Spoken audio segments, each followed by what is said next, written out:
Hi, I'm your host, Beth Renoff, and this is Are You Afraid of the Talk? Join me as I shine a light on the difficult conversations we keep in the dark. Follow the journeys of everyday people as they share their struggles with talking about different topics, from personal problems to societal issues. My hope is to get to the root of what holds people back from initiating these discussions and normalize these conversations by having them. So, are you afraid of the talk? Hi, and welcome to Are You Afraid of the Talk? I'm your host, Beth Renoff, and with me today is Amanda Dahl from Dahl Holistic Health. And Amanda, thank you so much for coming. Thank you for having me. I'm excited to be here.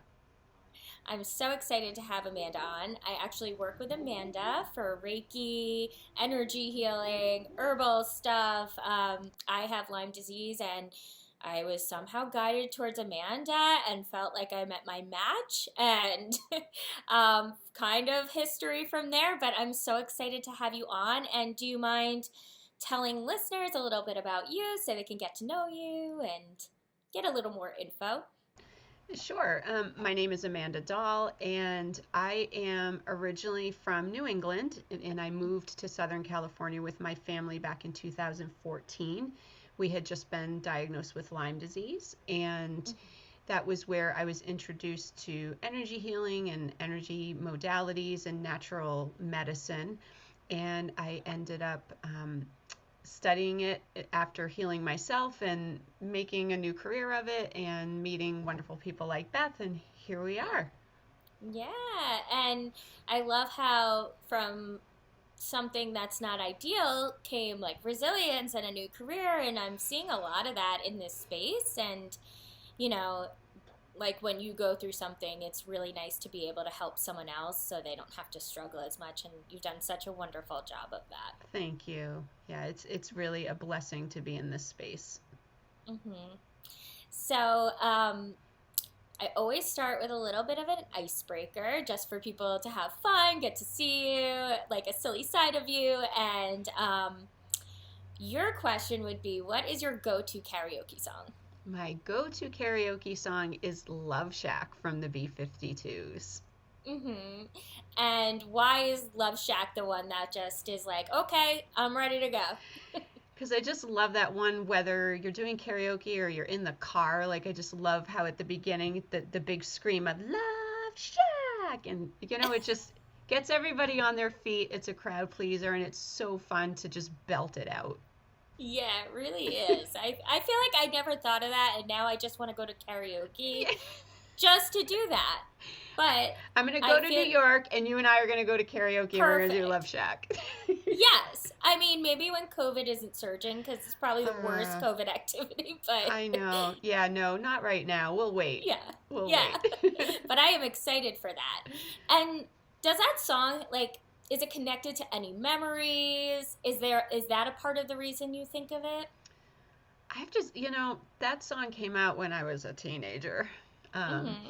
and it was just always such a fun song. I've always loved that Mm-hmm. song. So I don't know. I don't know if it's necessarily connected to a memory, but maybe more just a time in my life, Mm-hmm. like Yeah. when things were simpler. Right. And I love that we have such sensory memory. So, like a song, a picture, a movie, a smell of food is going to bring us back to that time and give us that Yeah, really like warm, good feeling. absolutely. Yeah. Yeah. Well, thank you for that. And so we talk about things that are difficult to talk about on here, but I always like to start with like something that's easy for you to talk about. Like, what is a topic or topics that you find you don't struggle with, that it feels really easy, and why is that? I don't know. I try to be a pretty open book. Um, Mm-hmm. I I just feel like I've been through so many experiences that aren't talked about enough that it doesn't. There's a lot of things that just it doesn't bother me to talk about. I also grew up with a mother who was a nurse, so Mm-hmm. we talked about everything at the dinner table, crazy things that she had seen at the hospital, as you can imagine. Mm-hmm. Nothing was off topic in our house. We never had to sit down and have the talk because that wasn't a taboo subject in our house. So a lot of things are easy for me to talk about. So I know, take your pick. How about feelings? Was that like, were you able to like openly express and identify feelings? Like, was that part of growing up, like cultivating that like vulnerability in that way? You know, I don't feel like feelings were always easy to talk about in my house. I always felt like everybody had their own little universe going on, and it's like everybody was just trying to make their way. So while it was easy for me, it's easy for me now, I guess I should say, to talk about just about anything. But as a kid, it wasn't always easy to talk about things, especially death. Death was one topic in particular that we didn't, it wasn't comfortable to talk about in our house. Now I can talk about it all day long. I really had to make my own way with my comfort level with the things that I talk about. Mm-hmm. So what do you think helped you make that shift to make it easier to just be open about? Yeah, I think that it was doing my own healing and learning the different ways that I felt I didn't have a voice and just doing the practice to find my voice. I think a lot of kids, there are certain topics that you just know not to talk about at home, Mm-hmm. right, as children. But as adults, they were like I realized that death was a particularly not a taboo subject, but it just wasn't handled well in my house, and it made me not handle death well in my house. Um, so What it is like was, not well? Sorry to interrupt. yeah, no, that's What is okay. what does not well look like? Like, what does that mean? Wanting to talk about, why grandma died, and Okay. it was like, well, you just need to kind of move on from that. It was like Oh, okay. there weren't big heart to heart conversations. Um, so I was just left to kind of tumble around and figure it out myself. And honestly, it was a good therapist years later, Mm-hmm. after a friend of mine had been killed in Afghanistan, and I was I'm having a so sorry. really, really hard time with it because I didn't know how to talk about it. I was like, well, is this okay Mm-hmm. to talk about? Is this not okay to talk about? And I went to the therapist, and then he pointed out, like, okay, so you have a really hard time processing and talking about death. And that was when I realized, like, it was one of those things that came from childhood. I think we all hit that point where we're like, oh, this came Mm-hmm. from childhood. Yeah, I can say I went into therapy being like, my parents are amazing. Like, nothing, like, I have the best relationship. Nothing ever happened. And then, like, 5 years into therapy, I'm like, yeah, that makes sense, you know? Yeah, And not that they were bad parents, on of any course not. level. It's just more how you internalize it and how Yes, that, sits with you and kind of manifests throughout your life. right. Um, but thank you. That was that could have been its own episode. Right. On our next episode. All right. I think death for everybody is a really tough topic. And I think really at the root of it, it's uncertainty, right? Because we Yeah. don't know what happens. And I think that makes people really, really uncomfortable. I know it makes me really uncomfortable to be like, okay, what happens after? Because I need to know everything. And that's just like the person I am. I like research like crazy and I need to know everything that's going to happen. So with death, it's like we don't know. Right. But one thing I love that you introduced me to is that Instagram account. It's about death. I forget what the name of it is, but it really normalizes it for people. Oh, there's a few that I follow. Kate the Death Doula.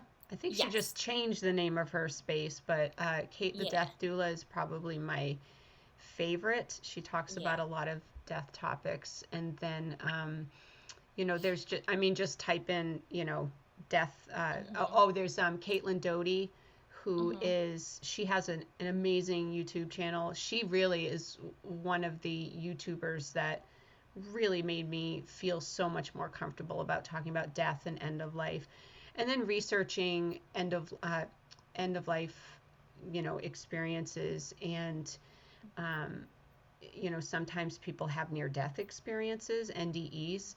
Those are really fascinating because those are people that have actually seen what goes on the other side and then come back and talk about it. So Yeah. Mm. Yeah. Yeah. It's Well, that good will be stuff. my next rabbit hole, Right? right? Yeah. It is a rabbit hole for sure. Like, be prepared to be gone for a while. Yeah. I mean, that is, I feel like anybody who's chronically ill has gone down rabbit holes. So, Many, yes. yes. So that kind of leads us to the topic you wanted to talk about. What is difficult for you to talk about, and where did it start from? Yeah, I think medical gaslighting is something that it was difficult to talk about because, I think a lot of things that are difficult for people to talk about are things that we don't realize how difficult they are until we have to talk about it. Or we realize that we're not the only ones that are having a Mm-hmm. hard time talking about it. And one of the things that comes up consistently with clients is medical gaslighting. And at first, I wasn't sharing too much of my story because, I don't want to turn sessions into something about me. But I Mm-hmm. think it's very helpful sometimes for clients to hear these stories so that they realize that they're not alone, and it gives people that door to walk through so that they can talk about it too. And in thinking about things, I just realized that medical gaslighting was something that had happened to me so many times. And now, when I'm working with people and when I'm doing my own work, it's like, okay, how can I mitigate that so that that doesn't happen to me? And what am I going to do if I feel like it's happening to me? So I've really kind of worked through a lot of these things so that I can help myself, help empower the rest of my family, but also help empower clients.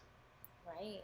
And you brought up a really good point of like, you know, knowing what to do when it happens, but how do you even know when it's happening to you? Is there a feeling in your body, like a sensation? Is it kind of like a feeling and then after it's like an aha moment?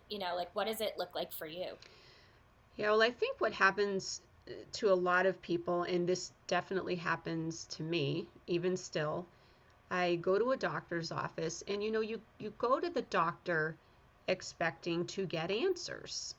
Mm-hmm. And I realized that very often I wasn't getting answers. I was getting, uh, like, for example, I was born with a heart condition.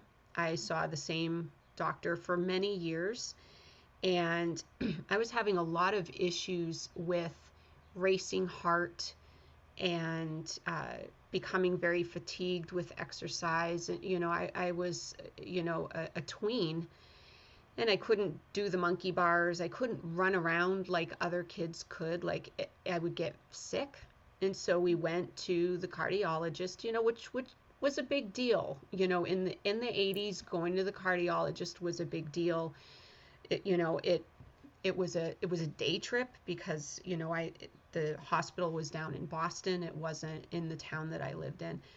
And there was a lot of tests that they would have to run because I had had an open heart surgery at the age of 4. So it was never just go visit with the doctor, hear what they have to say. It was always like, okay, the morning is all testing, and then the afternoon is meeting with the doctor to talk about all the testing. And I was repeatedly told, this is just growing pains. This is normal. What you're going through is normal. This is going to be normal for you. But it was really, I look back on that now and I think about that feeling in the body, like you were talking about. I always had a feeling in my body that that wasn't correct. Mm-hmm. But, when you're, 12, 13, 14 years old, you know, you don't know how to question anything at that age. Like, you look at your parents, and, when your parents are saying, okay, well, thank you so much, we'll see you next visit. And I was always left to feel like that really, I really didn't get any answers. And what started to happen was I would almost just depersonalize, right? I think a lot of us do that. I would just go, and I would know that I really wasn't going to get an answer. So I would just kind of disconnect from myself and just be like, okay, this is just going to be another, it's growing pains, there's nothing wrong with you kind of thing. As I became an adult, and I eventually was like, you know what, I want to see a cardiologist for adults. And I switched cardiologist and was able to, start speaking up for myself a little bit more. And it just takes a little bit of bravery, which sometimes it takes a lot to muster up. But it was like, no, you know what, I'm, in my early 20s, I'm still having racing heart issues. I still can't do things that people should be able to do, in your early 20s. And that was like my first step toward learning how to speak up for myself. I still didn't understand that it was medical gaslighting. I had never heard the term medical gaslighting until honestly just a few years ago. And I was like, oh, that's been my entire life. Right? Oh, I resonate with that very hard. Yeah, yeah. I think that's where it all started. Right. And how did it look like? Because it doesn't always look the same. It's not going to be like, these are just growing pains. Like as an adult, what did it look like? And I think Lyme is very, like, you are going to get gaslit at some point. I think the entire way. The entire way. Yeah. So what did it look like for you? Because it sounds like, yes, you had a heart condition, but it sounds also like these were clear Lyme symptoms too.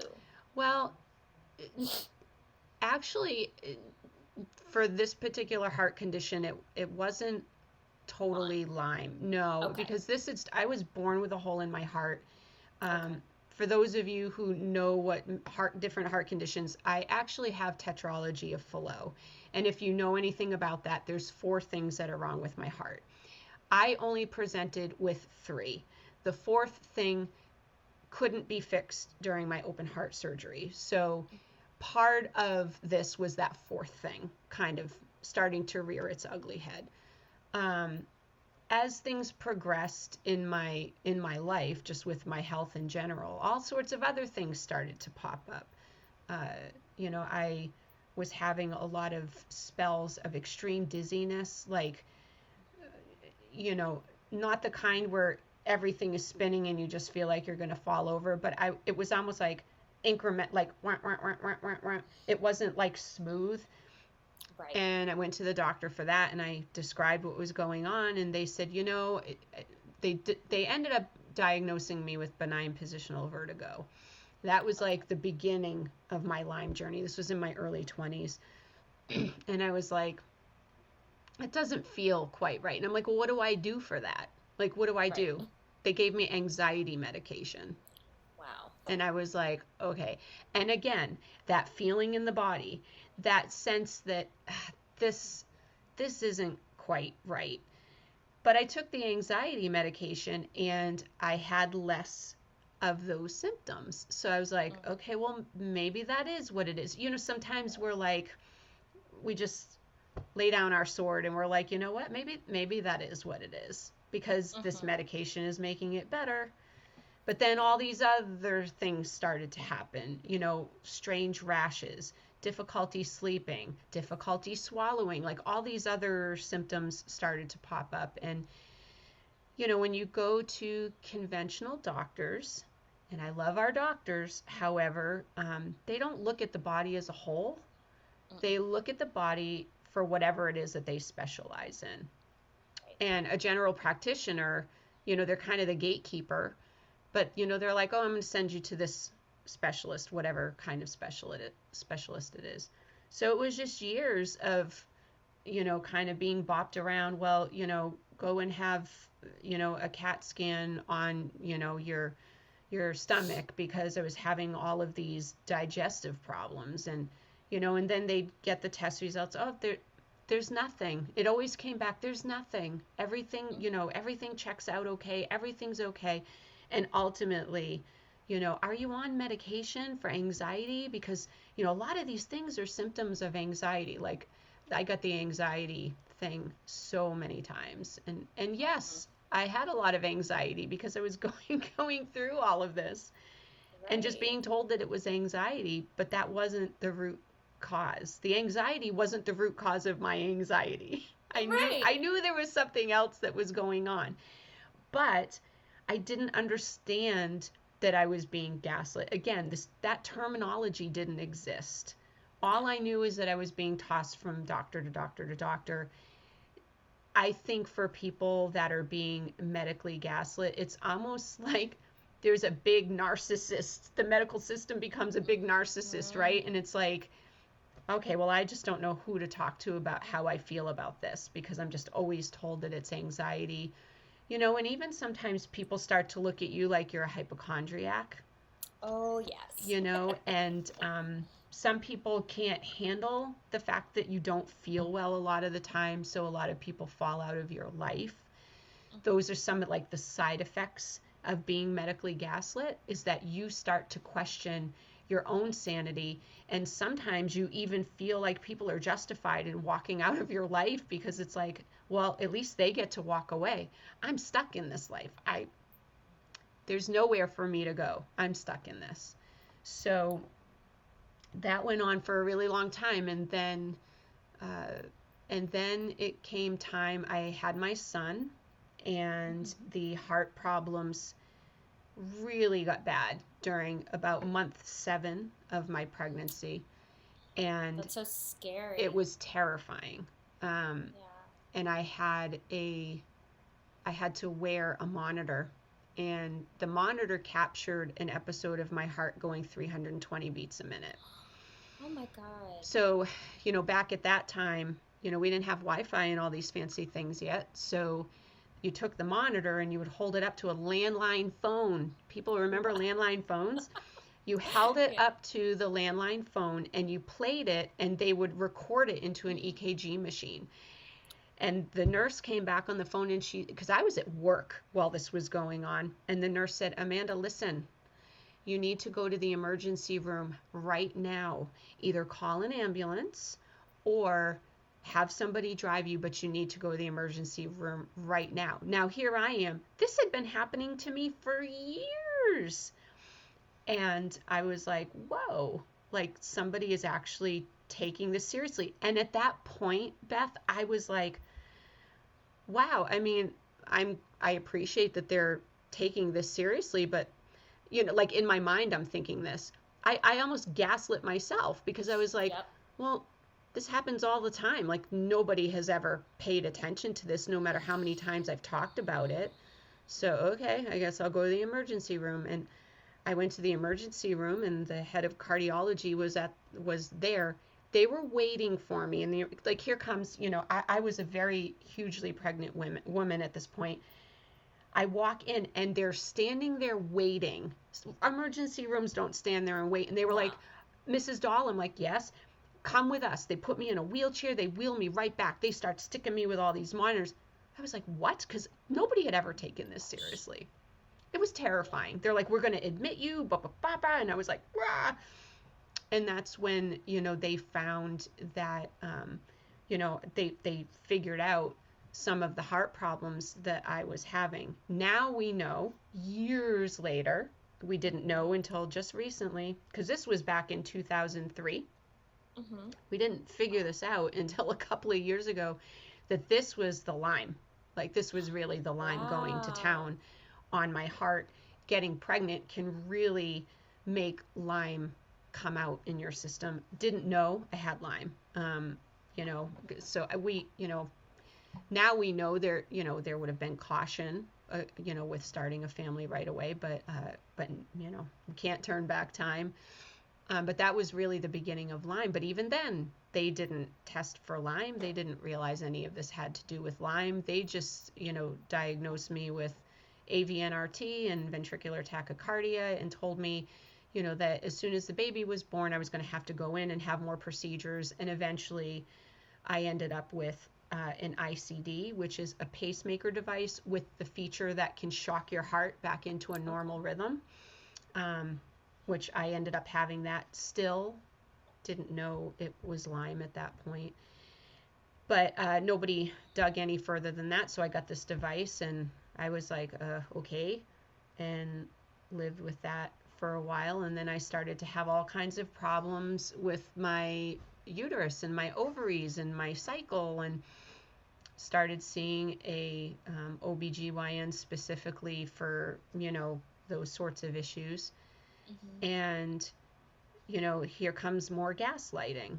Well, we're doing, ultrasounds. We did vaginal ultrasounds, external ultrasounds, and, all of this blood work and all these different things, different times of the month. So we could see, was this something, and, just kept being told, we're not sure what it's causing. There's nothing wrong. And it's like, instead of, well, we believe you that there's pain, but we're not seeing anything, right? Instead of wording it like that, it was always, there's nothing wrong, and on the other side of things, my, primary care saying, here, let me continue to fill your anxiety medication for you. So I eventually ended up with a hysterectomy, partial, and, because they thought that I had adenomyosis, which is endometriosis's cousin. And they said, we can't diagnose you for sure until we actually just take your uterus out. And I was like, okay. So they take my uterus out, they send it to pathology, and they said, it's not adenomyosis. We don't know what it is. And the kicker was that because they told me this will make the pain go away too. It'll make the pain go away. As I was coming out of anesthesia from this partial hysterectomy, the pain was still there. I'm so sorry. So, a couple of years later, when I had been diagnosed with Lyme disease, and I go for my annual visit with my OBGYN, and she says, so has there been any changes to your health history? And I said, yeah. And she's typing away. Mm-hmm. Any changes to your health history? I said, yes, I was diagnosed with Lyme disease. She stops typing and looks me straight in the eye and goes, well, that explains it. I have chills. Wow. That's like, so awful. So, it was just like one big rolling thing. There's nothing wrong with you. There's nothing wrong with you. How about some anxiety medication? There's nothing wrong with you. There's nothing wrong with you. All along, my body's telling me, this isn't right. This isn't right. This isn't right. And then, with the Lyme disease itself, my husband and I had been asking different primary cares, because that's what you do, right? When you, right. I mean, I didn't know then what I know now, but I was going to the primary care and I was saying, I keep reading about Lyme disease. Everything that we have is symptoms of Lyme disease. And I mean, because my husband, he was having kidney stones and, gut issues and headaches and neck pain and, knees. I mean, he had to go to physical therapy for his knees. And all along the way, doctors are like, oh, you just have some bursitis. Some of the things were, oh, you're getting older, your body is changing. It's like, we're in our 30s. Like, that's not exactly like ancient. Right. And, at one point we were talking to his primary care physician. We had gone to the appointment together. And at this point we were demanding an IGeneX test. Mm-hmm. And because we had read like that is the definitive test. And my husband said, I really think that we want to do this. We understand that we'll have to pay for it out of pocket. All we need is for you to sign the slip and draw the blood, because they had blood draw right at the office. So like, can you just do this? And his doctor, this I think was the worst medical gaslighting out of all of it. His doctor looked at him and said, if I order this test for you, when it comes back negative, will you finally admit that there's nothing wrong with you? Oh my God. That's terrible. It was awful. It was so awful because we were in so much pain. I mean, they had tested him for MS. He had MRIs, like, plus everything I was going through. It was crazy. And our son has Lyme too. And our son was going through all kinds of stuff. And he had he did have the IGeneX test done. And of course, it came back with 4 bands, not 5. So the doctor was like, see. And then shortly after that, our son was diagnosed with Lyme. His ELISA test and Western blot both lit up. So, of course, the doctor was like, oh, he has Lyme. put him on Doxy for 6 weeks and said he would be fine. We ended up having an IGeneX test for our son, and to see which bands, because that was giving some information. But we worked with a naturopath for him, and the naturopath was doing an intake for him, and this was where it all came crashing down, because we thought, oh, the IGeneX test came back only 4 bands, so I guess we really don't have Lyme, right? We were believing what the doctor had said. And when we went to the naturopath with our son, who was Lyme positive, on the absolute simplest test level, right? This is where it came crashing down, was where the naturopath looked at my husband and I and said, okay, well, we're going to work with him and we're going to help him, but what has your health been like? I just started crying, because I was like, oh, this is what it's like to not be medically gaslit and have to fight for every answer. And, and of course, I'm carrying around the 3-ring binder for each of us. Mm-hmm. And, mine is the 3-inch, and my son's is 3-inch. I'm carrying these binders around, and I'm like, here's our test. And she's like, oh, yeah, where there's smoke, there's fire. You all have Lyme. Mm-hmm. So it took from the time I was in my early teens until I was, 2013, to actually understand, like, what had happened to me. Like, I was right all along. There was something that was going on. Yeah. And it's been a brutal journey that I didn't know how to talk about it, because I didn't know what it was. I didn't know what this term was that was happening to me.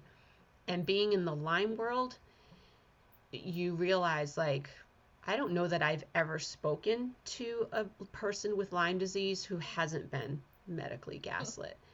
And, and I've been gaslit on so many levels that it's, now I'm a bit of a pit bull when I go to the doctor for anything, or to the emergency room for anything. Like, I use my voice a lot more.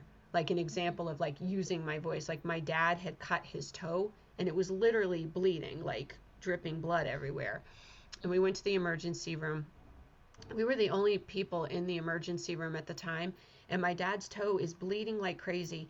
And everybody's standing at the nurse's station chatting about their weekend. This was on a Saturday afternoon. Chit-chatting about their weekend. Like, I was so angry because he's sitting there bleeding. It's like, why wasn't sitting on the bed waiting to be triaged, and nobody was coming over? And I went over and I'm like, I'm sorry to break up your conversation, but can somebody please come and help my dad with his toe? Like, he's bleeding on your floor. Yeah. Like, and they were like, oh, and all of a sudden it was like attention. Right. Well, it's like, I think what I'm hearing the most from this is, like, you have to advocate for yourself. You have to, yes. Yeah. And that was a lesson I learned for sure. It's like, no one is going to do that for you. They're going to do the simplest and easiest, and they will not go out of their way, most of them. I'm not going to say every doctor. And I'm not saying doctors are not useful. They have a place, and medicine is amazing, and absolutely. But it is not the end-all be-all, and they have done such a disservice to people with Lyme disease that everything...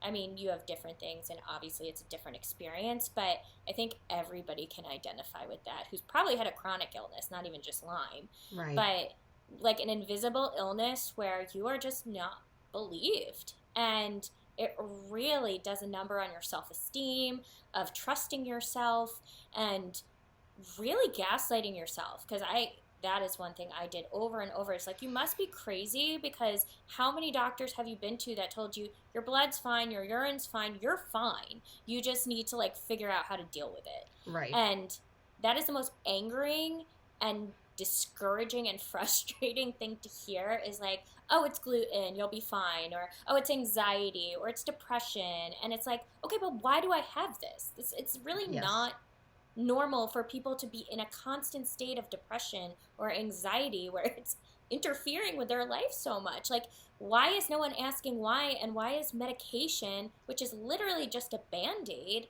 the ultimate care we are expecting from a doctor? You know, they go to school, they have, you know, schooling and education. Why is like other types of healing not part of that? You know, it's Absolutely. And one of the things that frustrates me is, I am a medical TV show junkie. I love watching, Grey's Anatomy and, all these different shows. But they always, people come in with these strange conditions. And on TV, the doctors are always like, I don't know what this is, but I'm going to figure it out. Like you watch House. Right. That's not real. No. It's not real at all. Doctors are taught, if you've ever heard the expression, think horses, not zebras. Okay. They are taught, take it at face value for what you think it is, what you've been taught, treat them, treat them. Okay. Like keep people moving. And part of that is insurance and a whole plethora of other issues that are for another day. But, I would love it if a doctor said to me at any point in my journey, I don't know what this is, but I'm going to work to figure this out for you. Hang in there with me. I know that we don't have an answer today, but let me do some research. Let me see what I can find out. Let me talk to some colleagues. Anything rather than, well, all your tests came out okay, and just kind of send me out the door and send a note to my primary care, and then my primary care is saying, do you need more anxiety medication? Oh God. It's you really have to advocate every step of the way. If you're getting that feeling inside, that feeling of dissatisfaction, that twinge of, gosh, that really doesn't sound right to me, that doesn't feel right to me. You don't necessarily have to say anything to that doctor per se, because honestly, if that's the best they've got and they're sending you out the door, they're probably not going to be the doctor for you to work with anyway. But trust that feeling, because when you're the one living with it, you understand that it's zebras. You know that it's not horses. Yes. But the doctor's taught to think that way, and to not go into zebra territory. And it's like, it's so detrimental to people's health, especially in the Lyme community, because, I was on a Facebook group the other day for natural health practitioners, and somebody said, help, one of my clients has a bullseye rash. What should we do? Should we have them tested for Lyme? And it's like, of course. Lyme 101 states that if they have a bullseye rash, they have Lyme. That is absolutely indicative. You don't get the rash if and so many people that have Lyme don't get a rash at all. But it's like, if you do happen to get the rash, you pretty much know this is Lyme, start treatment. But this is a provider who doesn't know that. I give them credit for at least saying, what do I do? But there were people giving that person wrong information. There were people that were saying, well, just see what happens, see if symptoms pop up. And it was like, you people are all providers. And, in a group that's primarily people treating Lyme, how do you not know that a bullseye rash means there is Lyme?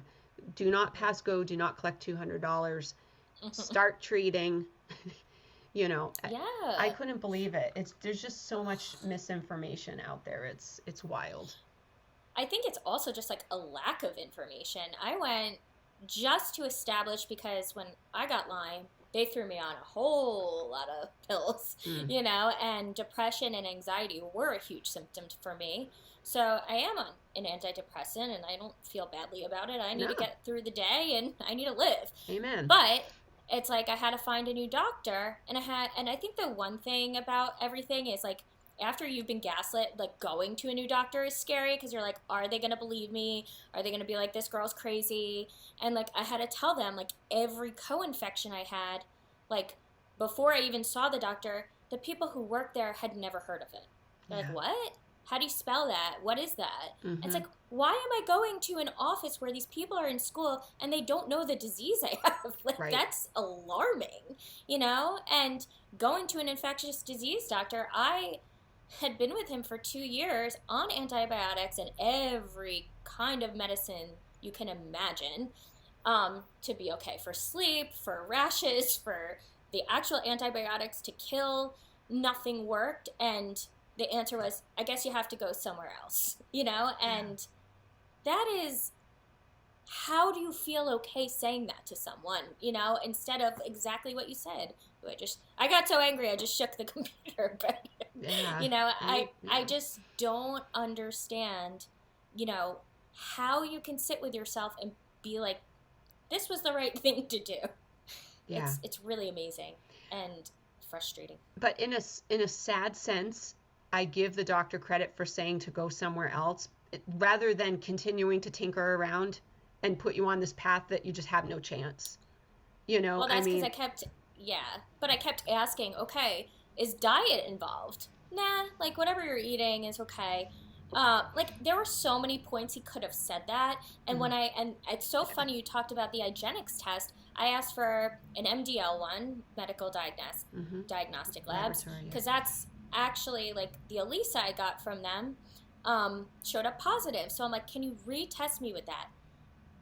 Someone said yes, I went, and they're like, we can't draw your blood for that. We only do Quest or LabCorp. And I'm like, but you're an infectious disease doctor. You should know those don't work, there is such, and you're right, like we could go into like a spiral of what's wrong, with the medical industry and the insurance companies and even the CDC, is like they're telling people long-term COVID doesn't exist, like chronic Lyme.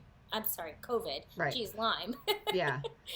Part of Lyme disease, you forget things. But, I think it's really, for anybody out there, your story is so important because I felt the exact same way. Something was always off, and I knew from kindergarten, being like, something is not right with you. And all I was like, oh, you just don't want to go to school. You just don't want to do things you don't want to do. And it's like, no, I just feel really, really ill all the time. Like a kindergartner should not be that tired, or have stomach aches like that. And it was like, oh, you're lactose intolerant, have some Lactaid milk and call it a day. Right. So, and again, I was born in the 80s, so they didn't have the stuff they have now, and maybe it would have looked differently. But right. So many of us have experienced this, and I really want people out there to hear what Amanda's saying. What I'm saying is that you know your body best. You know what it feels like, and no doctor, however much education they have, can be inside you and say, does this feel right? And you have to start trusting that and asking questions and advocating for yourself. When I started doing that, that's how I found you. That's how I found all my little team that's been helping me heal. And I wouldn't give that back for the world. And like you said in the beginning, you found your voice. Right. And I think that's the biggest thing that comes out of this. Obviously your health, but like being able to speak up for yourself is an unbelievable feeling of being like, no, you're not going to gaslight me. I am going to push until I am heard. And if you are not the right person, I'm going to find that right person. Right. Absolutely. Absolutely. Is there something, or actually, now that you feel okay to talk about it, do you think there are benefits beyond just someone else hearing about it that you found from being able to share and I guess help other people with your story? Like, what do you think the benefits are of that? Yeah, I think one of the biggest benefits that I've seen is my son as he's grown up, especially being a child with Lyme disease, and he also has autism and OCD, like diagnosed multiple subtype OCD, which is a whole nother challenge unto itself. I have taught him through example to be able to be his own advocate. Like, he had a knee reconstruction surgery back in November, and not that he was being gaslit, but just being able to watch him advocate for himself when being at the doctor. He had been in a full leg immobilizer for a number of weeks, and it was time for the immobilizer to come off, and they were putting this brace on him. And I think that they thought, okay, this is the brace most people use, we'll call it a day. They put the brace on him, and the assistant got up and she said, okay, well, that looks good. And he said, well, it doesn't feel good. I don't like this one. Wow. Do you think that we could find a different one? And he was kind about it, but she was like, yeah, absolutely, let me go see what else we have. But it was like, I just remember internally I was like, oh my gosh, because I know for me at that age, I would have just shut my yap, taken the brace even though it didn't feel great, and just suffered through it. And he, I watched him speak up for himself and be like, this doesn't feel good. And I was so proud of him, and I'm hoping, sadly, there are, in our country, there are about 400,000 people a year that are diagnosed with Lyme disease. Many of them are children. And I am hoping that, through having these illnesses, I mean, I would love it if people didn't have any of these illnesses, but I am hoping that the younger generations, I've seen a lot of shift in how mental health awareness has changed things, and being able to advocate for yourself has changed things. And I'm hoping that the younger generations are able to see examples of people, their parents, their caregivers advocating either for them or for themselves, and taking that example and being able to advocate for themselves. And I also think that there needs to be a little bit more mind shift amongst some of the healthcare providers. Past generations, healthcare providers were treated like God. They are not God. They are team members in our health. They are paid consultants. They are people that we are paying for their opinions, for their guidance, for their expertise. And I feel like there needs to be a little bit of a shift there, where there is some mutual respect going on. Where when somebody says, what, I respect your opinion, but what else do you got? What else do you have to offer? Because that doesn't resonate with me. And I don't want people to feel afraid to say those things to a doctor. Yes, it's cool if that doctor is the best in their field. That doesn't mean that they've only got one thing to offer you, right? Usually, they have one most popular thing that they offer. But if you say to them, what, I appreciate that, what other options do you have for me? Or if we try this, what happens if that doesn't work? What is the next course of action? Can you just give me an idea of that? Don't be afraid to ask questions. I think a lot of doctors appreciate when a patient comes in and is asking genuine curiosity, heartfelt questions, not on the defense, but just genuine questions, because it's taking an interest in what they're doing. I'm sure they don't always want patients to just take it. So I think that there's some shift going on there too, between patients and providers. Oh, I hope so, because I was that kid who was like, well, I guess they told me that, so they must be right. And I think you're also like so desperate for an answer at points that you're just like, okay, I got one. Like, I'm not even going to challenge it, because what if it's wrong? And I feel like there's some taking advantage of there. And, I remember so many times leaving the doctors and be like, why didn't I say this? Why didn't I speak up? And I was just so afraid I'd look stupid or crazy or be dismissed, and feel a lot of shame. I think that the gaslighting really triggers shame in yourself, because you are believing yourself, but then someone else is telling you, no, you're definitely wrong. And it's like, how could I be so wrong about something that I feel, And to your point of like, there needs to be this shift.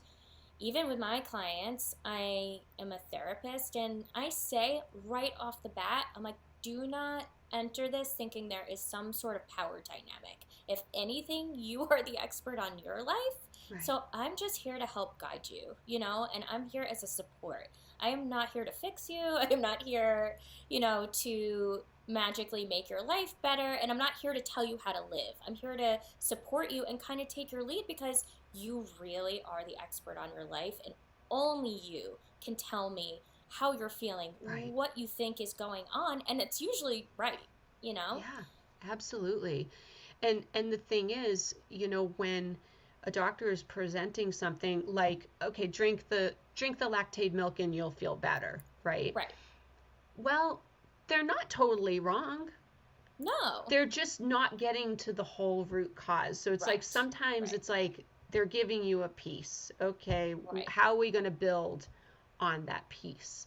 And don't be afraid Right. to ask about building on that piece. And ultimately, really what it comes down to is, if you do not feel confident, comfortable, if you just feel awful going to a particular doctor, I don't care if that doctor is the best in their field or not, Mm-hmm. it's not the right doctor for you. You will Yep. find somebody else to Mm-hmm. work with, to guide you. And sometimes, like you touched on, sometimes it's a team. I mean, Right. Lyme disease, very much a team sport. Yes. There's so many facets to it, and you really need a multi-dimensional approach to healing from it. Uh, but in the beginning, we're taught, as children, when something is wrong, it's physical, right? Like, Right. oh, I bumped my leg, it hurts. I broke my arm, go to the doctor, get a cast. It's all physical things, but it's like those Right. physical things, there are other things going on. There are energetic things. Did you end up suffering trauma from breaking your arm? Right? Like, Right. that's something that needs to be addressed at some point. The whole concept of a compassionate witness when we're healing Mm-hmm. can do wonders, to have somebody to Mm-hmm. actually see what you're going through. And that's one of the things when you're gaslit, is that you feel very alone. You don't feel like Mm-hmm. anybody is witnessing your pain. So then it makes the illness traumatic to a totally Right. different degree. So, Yeah, yeah. the isolation is Oh, really terrible. yeah. And especially with isolation, like I said before, shame comes hand in hand. And it's almost like in a vacuum where that's all you can feel and see is just like I'm I'm I'm wrong, and that must kind of make me this bad person in Yeah. some way, that like I keep going, and I Right. keep feeling this, and I'm being told, why do I still feel off? Right. You know, and that is just not okay, and you are not wrong. That is what I want to impress. But And your pain is real. yes, your pain is It real. is real. Your It is symptoms valid. are real. Yes. And I will say, one doctor I didn't stick with because of admin kind of things, and just practice things, but she is a good doctor.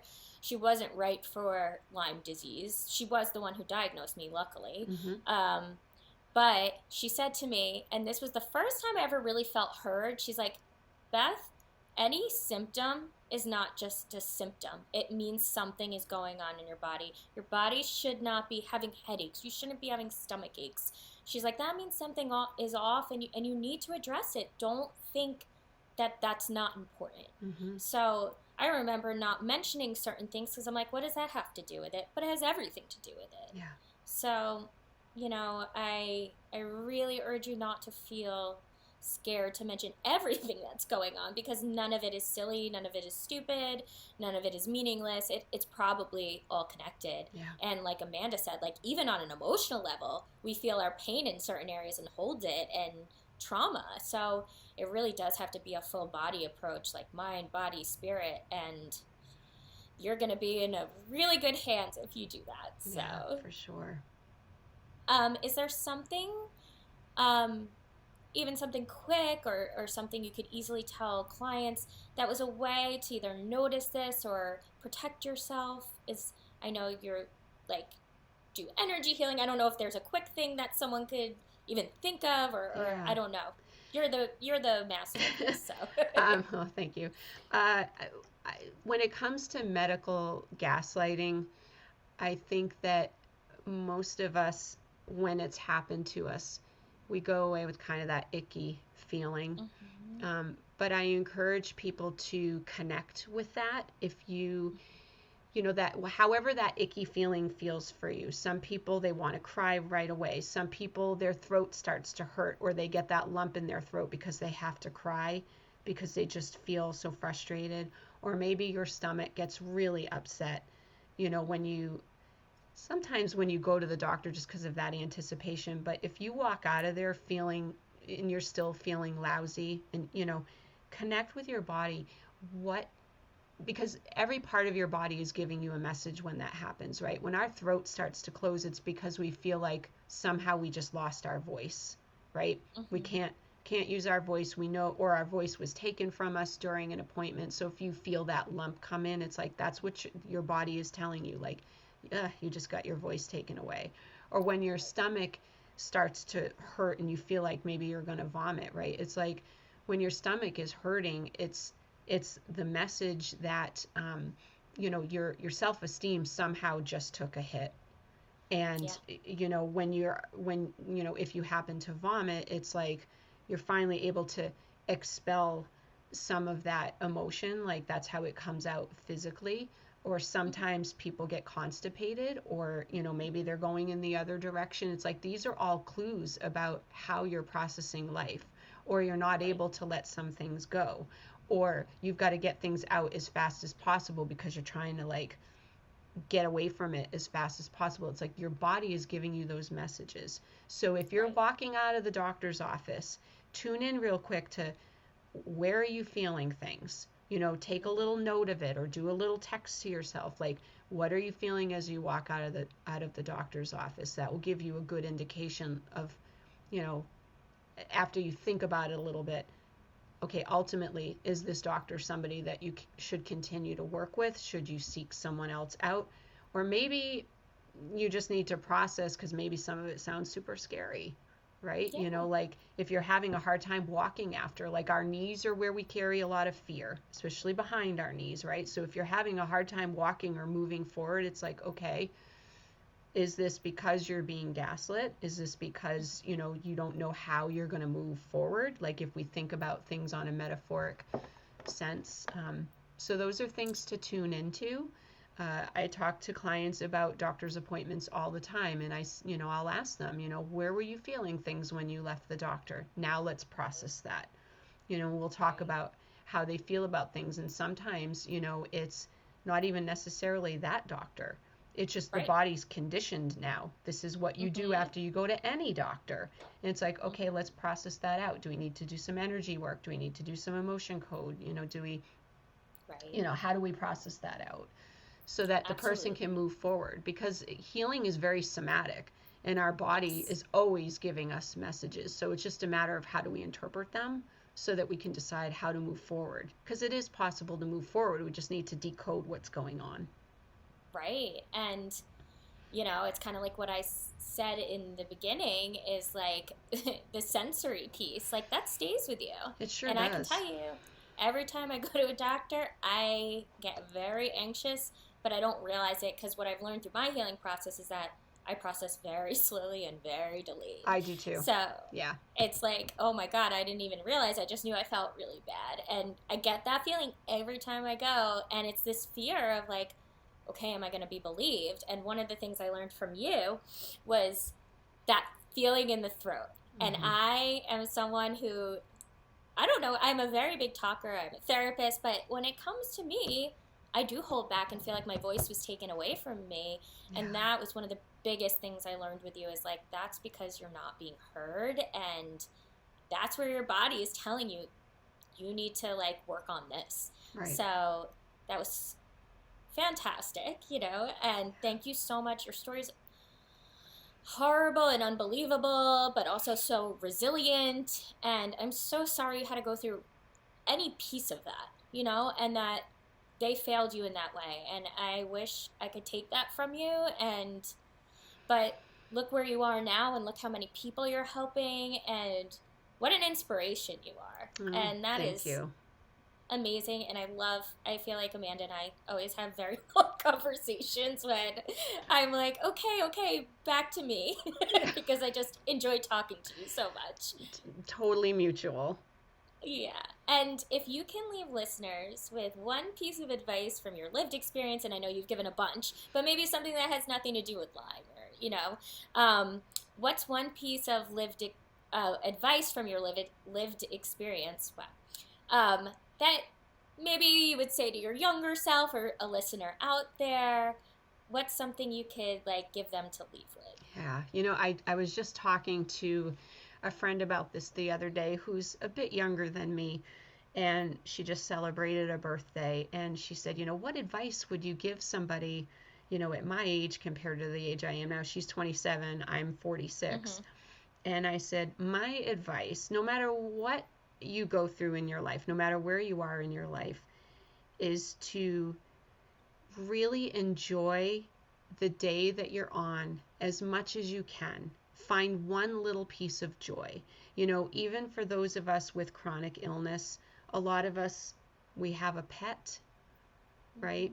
And I know beloved Archie, calling out to Archie, but we have a beloved pet, or, we have something that makes us get out of bed in the morning or wake up. Yeah. Not all of us can get out of bed. I had many days I couldn't get out of bed. But, and embrace that beautiful thing that gives you that drive and really look at it, appreciate it, spend time reflecting on the day that you're on, right? Because when we are thinking about the future too much, it breeds anxiety. And when we're thinking about the past too much, it breeds depression. So if we can really try to be present on the day that we're in, it really helps to appreciate all of those little things that cumulatively give our lives meaning and joy. So I think that's probably one of my biggest pieces of advice. And my other piece of advice is to just know that whatever you're going through is temporary. From working with so many people with Lyme disease, some of them wheelchair bound, bed bound, can't leave the house. I believe that healing is possible for anybody. And maybe that means that you're still going to be in that wheelchair, but to not have further degeneration of your abilities, that's a win. Sometimes things look different than what we thought life would be. But I believe that healing is possible for anybody, and when you're just living one day at a time and really appreciating all those little pieces, I think that's the way to go. I wish that I had done that more, because when I was 27, I was pregnant, 28, had my child, and he just turned 18, and I'm like, where did all of it just go, right? Because I didn't always take enough time to look at each individual day, because I was so worried about, I got to heal so that I can live my life. Well, you're living your life right now. Right. So anyway. That is so true. And really what you're talking about is mindfulness too, is being in the present moment. And it's so difficult for us because negativity is basically now the danger we perceive as a threat to our sense of self and safety.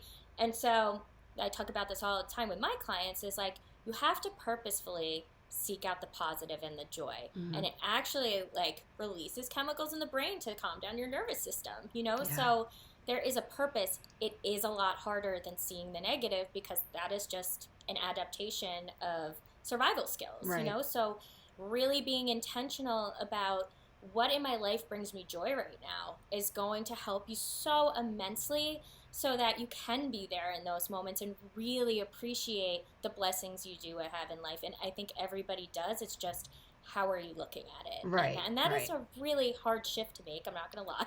It is. And we have to be careful, because toxic positivity it's awful. It's the worst, right? But I'm saying not wake up and be like, okay, I'm going to fake it till I make it.